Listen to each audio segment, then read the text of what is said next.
वज़ीर आज़म शहबाज शरीफ ने मुत्तहदा अरब अमारात के ताजरों पर जोर दिया है कि पाकिस्तान में मौजूद बेपनाह मौक़े से इस्तेफ़ादा करें। पाकिस्तान 22 करोड़ से ज़ायद आबादी की मार्केट है, जहां तवानाई, इंफ्रास्ट्रक्चर, ई कामर्स, ज़राअत सनअत और IT के शोबे में सरमायाकारी के लिए उनके मुंतज़िर हैं।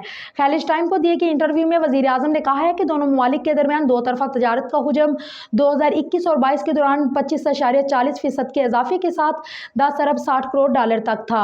ताहम दो तरफ़ा तजारत की ये सतह अब भी दोनों ममालिक के ताल्लुकात की सही आकाश नहीं है।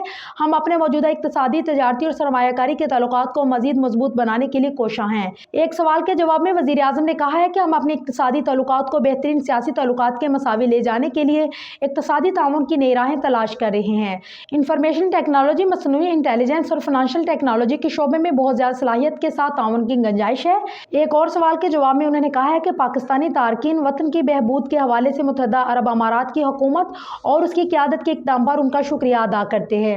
वज़ीर आज़म ने कहा है कि मरहूम शेख ज़ैद बिन सुल्तान ने पाकिस्तान और मुत्तहदा अरब अमारात के दरमियान दोस्ती की बुनियाद रखी। उनकी ख्वाहिश थी कि पाकिस्तान का शुमार सरकर्दा, खुशहाल और तरक्की याफ्ता ममालिक में हो। उन्होंने कहा कि पाकिस्तान में हालिया सैलाब के बाद अबू धाबी और पाकिस्तान के दरमियान इस्लामाबाद और सूबा सिंध के शहर कराची, बदीन, शिकारपुर में इमदादी सामान की तरसील के लिए एक हवाई पुल कायम किया गया। नवंबर 2023 में अक़वाम मुत्तहदा की मौसमियाती तब्दीली कॉन्फ्रेंस COP28 की मेज़बानी में मुत्तहदा अरब अमारात की कामयाबी के लिए नेक ख्वाहिशात का इजहार करते हुए वज़ीर आज़म ने कहा कि अपनी मौसमियाती सफारतकारी के हिस्सा के तौर पर पाकिस्तानी आलमी सतह पर मौसमियाती तब्दीली पर मुबाहसे, मुज़ाकरे और अमल में तमीरी ताउन जारी रखे।